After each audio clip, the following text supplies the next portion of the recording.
ఈ అంశం గురించి చర్చించుకుందాం మనం. ఉద్యమకారులకు పట్టం కట్టిరు. ఇటు రెండు పార్టీలు, అధికార కాంగ్రెస్ పార్టీ కావచ్చు, లేకపోతే ప్రతిపక్ష బీఆర్ఎస్ పార్టీ కావచ్చు, ఉద్యమకారులకు పట్టం కట్టిరు. నిజంగా కూడా ఇది ఒక శుభ పరిణామం అని చెప్పొచ్చు. అటు అద్దంకి దయాకర్కైనా, ఇటు దాసోజు శ్రవణ్కైనా వీళ్ళిద్దరికి ఎమ్మెల్సీ పదవి ఇవ్వడం, ఎమ్మెల్సీ అభ్యర్థులుగా ఇవ్వడం, ఇంకా ఎన్నిక అనేది అది ఏమంటారు అయిపోతుంది అనమాట. అందులో పెద్దగా అభ్యంతరం ఏం లేదు. ఇప్పుడు 6వ అభ్యర్థిని పెడితే ఇబ్బంది అవుతుండే, బట్ కానీ గెలిచేటువంటి అవకాశం ఉంది. వీళ్ళు ఎమ్మెల్సీలుగా అయిపోతారు. సో కాబట్టి ఒకటి అద్దంకి దయాకర్ కాంగ్రెస్ నుంచి,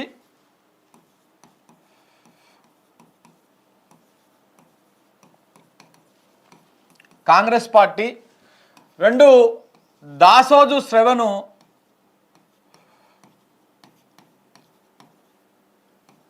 ఈయన బీఆర్ఎస్ పార్టీ నుంచి.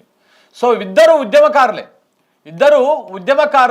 సో ఈ ఇద్దరు ఉద్యమకారులకి నిజంగా కూడా కాంగ్రెస్ పార్టీ, ఇటు బీఆర్ఎస్ పార్టీ ఇద్దరు కూడా న్యాయం చేసిర్రు. వాళ్ళకు ఇప్పుడు కరెక్ట్ అయినటువంటి పొజిషన్ గుర్తించని చెప్పేసి నేను అనుకుంటున్నా. నిజంగా సోషల్ మీడియాలో కానీ, ఇటు మెయిన్ స్ట్రీమ్ మీడియాలో కానీ ఈ చర్చ నడుస్తూ ఉన్నది.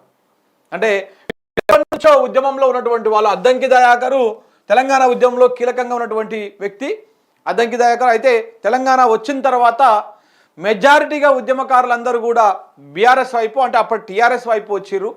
కానీ కోదండరాము, అద్దంకి దయాకరు ఇట్లాంటి వాళ్ళు మాత్రం డిఫర్ అయ్యారు. కోదండరామేమో కాంగ్రెస్ పార్టీకి అనుకూలంగా ఉంటూ పనిచేసిండు ఆయన. ఏది టీఆర్ఎస్ 2014లో అధికారంలోకి వచ్చినప్పుడు. అద్దంకి దయాకర్ మాత్రం నేరుగా కాంగ్రెస్ పార్టీలో చేరిపోయిండు.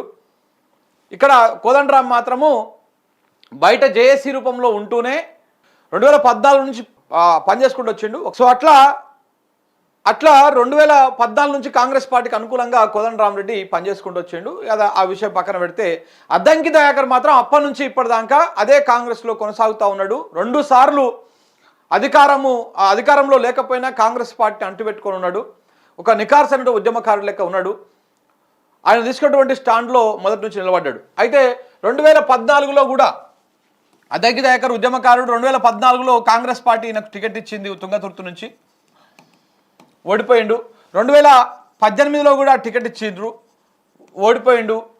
2023లో టికెట్ ఆశించిండు, గెలిచేటువంటి అవకాశం ఉండే 2023 మొన్నటి అసెంబ్లీ ఎన్నికల్లో. కానీ మందుల శామ్యాల్కి ఇచ్చిర్రు ఆ టికెట్. సో కాబట్టి నాకు ఇవ్వలేదు. దాని తర్వాత ఎంపీ ఇస్తారని చెప్పేసి ఆశపడ్డాడు, ఎంపీ ఇవ్వలేదు. పీసీసీ పదవి వస్తుందని చెప్పేసి ఆశపడ్డాడు, అది ఇవ్వలేదు. దాని తర్వాత గవర్నర్ కోటాలో ఎమ్మెల్సీ పదవి వస్తుందని ఆశపడ్డాడు, అది ఇవ్వలేదు. ఇట్లా చాలా రకాల పదవుల కోసం ఆయన పోటీ పడ్డాడు, కానీ ఏ పదవి రాలేదు. ఫైనల్గా ఎమ్మెల్యేల కోటాలో ఎమ్మెల్సీ పదవి ఆయనకు దక్కింది. ఇప్పుడు చట్టసభల్లో అద్దంకి దయాకరు ఇన్ని రోజులు టీవీలో, మీడియాలో ఒక అధికార ప్రతినిధి లెక్క అంటారు ఆపోజిట్ పార్టీని, ఈయన అధికార పార్టీలో ఉన్న ప్రత్యర్థులను తన మాటలతోటి దాడి చేసినటువంటి అద్దంకి దయాకరు ఇప్పుడు చట్టసభల్లో అధ్యక్ష అనబోతా ఉన్నారు. సో దానికి సంబంధించినటువంటి ఒక శుభ పరిణామం ఇది. అది అద్దంకి దయాకర్ సంబంధించి. ఇక దాసోజు శ్రవణ్ అన్నది ఇంకా కొంచెం డిఫరెంట్ అనమాట. అంటే పాపం ఆయన 2014 దాకా బీఆర్ఎస్ పార్టీలో, టీఆర్ఎస్ పార్టీలోనే ఉన్నారు. ఆయన ఎన్నికల సమయంలో ఖైరతాబాద్ సీట్ ఆశించిండు, అలాగే భువనగిరి ఎంపీ సీట్ ఆశించిండు. కానీ అక్కడున్న రాజకీయ పరిణామాలు, కుల సమీకరణాలు ఇవన్నిటి నేపథ్యంలో ఆయనకు టికెట్ ఇవ్వడం కుదరలేదు. ఎందుకంటే కొంత ఆర్థికంగా కుల బలం కూడా ఉండాలన్నటువంటి నేపథ్యం లోపల అప్పుడు ఆ రాజకీయ పరిస్థితులకు తగ్గట్టుగా ఇవ్వడం కుదరలేదు. దాంతో ఆయన టీఆర్ఎస్ పార్టీ మీద అలిగి కాంగ్రెస్ పార్టీలోకి పోయింది. కానీ కాంగ్రెస్ పార్టీలోకి పోయింది, కానీ టీఆర్ఎస్ పార్టీ అధికారంలోకి వచ్చింది. బ్యాడ్ లక్ అది. ఒకవేళ అదే శ్రవణన్న అప్పుడు టీఆర్ఎస్ పార్టీలోనే ఉంటే ఆయనకు ఇదే ఎమ్మెల్సీ 2014లో వచ్చేది. ఒకవేళ అప్పుడు ఎమ్మెల్సీ రాకపోయినా కానీ హైదరాబాద్కి నగర మేయర్ అయ్యేటువంటి అవకాశాలలో దాసోజు శ్రవణన్న మొదటి ప్లేస్లో ఉంటుండే. కానీ ఆయన పార్టీ మారడము, వెళ్ళిపోవడము అది కుదరలేదు. తర్వాత 2018లో కూడా అలాగనే జరిగింది. టికెట్ ఆశించిండు, అక్కడ రకరకాలుగా ఇబ్బందులు పడ్డారు, రాలేదు. మొన్న 2022-21 ప్రాంతంలో బై ఎలక్షన్స్ జరిగిన ఉప ఎన్నికలు ఎక్కడ, మా మునుగోడులో. ఆ సమయం లోపల ఆయన బీఆర్ఎస్ పార్టీలోకి రావడం జరిగింది. అప్పటి నుంచి ఇక పార్టీలోనే ఉన్నాడు. మొదటి నుంచి కేసీఆర్తో పనిచేసినటువంటి వ్యక్తి, ఉద్యమంలో కలిసి పనిచేసినటువంటి వ్యక్తి, బీఆర్ఎస్ పార్టీలో కీలకమైనటువంటి వ్యక్తి, ఒక వాయిస్ ఉన్నటువంటి వ్యక్తి, ఒక ఇంటలెక్చువల్, సబ్జెక్టు మాట్లాడగలుగుతాడు, ఏ సబ్జెక్ట్ అయినా అనర్గళంగా మాట్లాడగలుగుతాడు అటువంటి వ్యక్తి. ఇలాంటి వ్యక్తి సేవలు పార్టీకి అవసరం అని చెప్పేసి బీఆర్ఎస్ పార్టీ కూడా గుర్తించింది. కాబట్టి ఇప్పుడు ఆయనకు ఎమ్మెల్సీ టికెట్ ఇచ్చింది. ఆయన ఈ రేపు ఎన్నికల తర్వాత ఆయన ఎమ్మెల్సీ కాబోతున్నారు. సో ఆయన కూడా చాలా కష్టపడ్డాడు, ఉద్యమకారుడు. అవకాశాలు చాలా చేదాంగా వచ్చి వెనక్కిపోయినాయి. ఆయన బ్యాడ్ లక్ ఏంటంటే కేసీఆర్ గవర్నమెంట్ దిగిపోవడానికి ఒక 6 నెలల ముందు గవర్నర్ కోటా ఎమ్మెల్సీ ఎన్నికలు వచ్చినాయి. వచ్చినప్పుడు దాసో శ్రవణ్ గారి పేరుని ఇంకొక బీసీ బిడ్డ పేరుని ప్రపోజ్ చేశారు. బీసీ కాదనుకుంటా, ఎస్టీ అనుకుంటా, ఎర్రకల సామాజిక వర్గం సంబంధించినటువంటి ఒక బిడ్డ పేరుని ఆయన పేరు ఏదో ఉంటుంది. సో ఇద్దరిని ప్రతిపాదిస్తే ఆ ఇద్దరి పేర్లను పక్కన పెట్టింది అప్పటి గవర్నర్ మేడం, పక్కన పెట్టేసింది. సో అది పెద్ద కాంట్రవర్సీ అయింది. రకరకాలుగా రెండోసారి రిఫర్ చేసిరు, అయినా తీసుకోలేదు. దాని తర్వాత కాంగ్రెస్ గవర్నమెంట్ వచ్చినాక అదే కోటరీలో కోదండరామరెడ్డికి ఇంకొకరికి అవి ఇచ్చిర్రు. తర్వాత వాళ్ళు దాన్ని అప్రూవ్ చేసిర్రు, వీళ్ళు కోర్టుకు పోయారు. ఇవన్నీ నడిచినాయి, ఇంకా నడుస్తూనే ఉంది కోర్టు వ్యవహారం కూడా. చేదాకా వచ్చింది ఎమ్మెల్సీ పదవి, పోయింది. అది పోయినాక ఇప్పుడు మళ్ళీ ఎమ్మెల్యే కోటాల్లో దాసో శ్రవణ్కి ఇప్పుడు మళ్ళీ ఇచ్చిర్రు. అయితే ఇక్కడ దాసో శ్రవణ్కి ఇవ్వడం వెనకాల ఒక బలమైనటువంటి కారణం ఉన్నది. ఒకటి, కాంగ్రెస్ పార్టీ నుంచి విజయశాంతికి ఇచ్చిర్రు.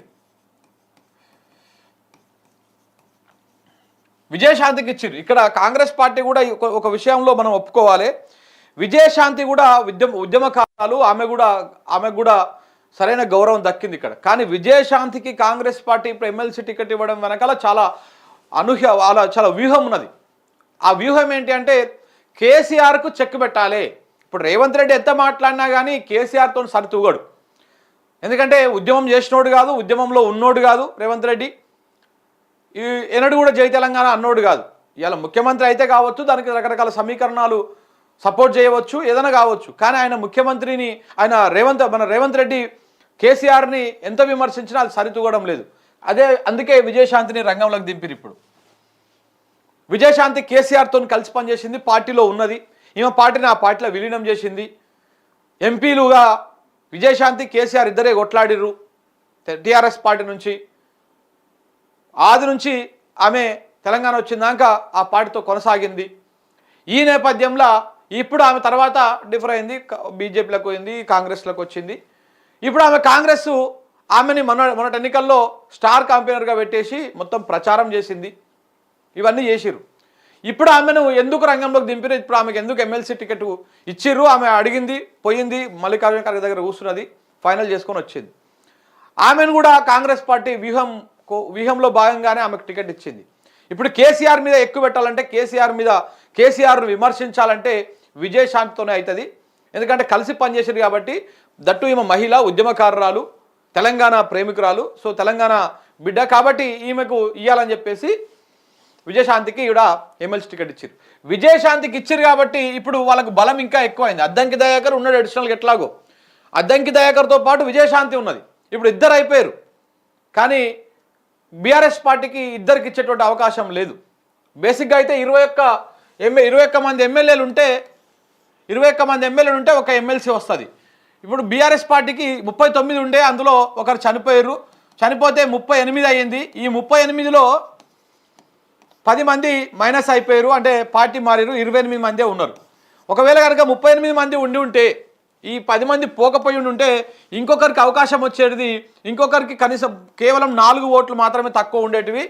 ఎంఐఎం వాళ్ళనో లేకపోతే ఎవరినో అడిగినా కానీ ఈ 4 ఓట్లు పడుతుండే ఒక ఎమ్మెల్సీ బీఆర్ఎస్ పార్టీకి ఇంకొకటి వస్తుండే. కానీ 10 మంది పోయారు, కాంగ్రెస్ పార్టీలో జాయిన్ అయిపోయారు. ఇటు ఒక్కరికే వచ్చింది అవకాశం. కాబట్టి ఆ ఒక్కరిలో దాసో శ్రవణ్ ఉద్యమకారుడు, విజయశాంతికి కానీ ఇటు అద్దంకి దయాకర్కి కానీ సరితూగినటువంటి వాడు. ఒకవేళ వీళ్ళు ఉద్యమకారులు కాబట్టి అటువైపు ఇద్దరు ఉద్యమకారులు ఉన్నారు, ఇటువైపు ఒక ఉద్యమకారుడు ఉన్నాడు. సో కాబట్టి కొంత సరిసమానం చేయగలుగుతాడు అన్నటువంటి ఉద్దేశంలో ఈ దాసో శ్రవణ్ కూడా ఇచ్చారు. ఏది ఏమైనా ఉద్యమకారులకు న్యాయం జరిగింది. ఇందులో ఉద్యమకారులకు న్యాయం జరిగింది. ఇది మనం కొంత హర్షించాల్సినటువంటి విషయం. ఇటు కేసీఆర్ పార్టీ అయినా ఇటు కాంగ్రెస్ పార్టీ అయినా ఉద్యమకారులను గుర్తించింది, ఉద్యమకారులకు పదవులు ఇచ్చింది.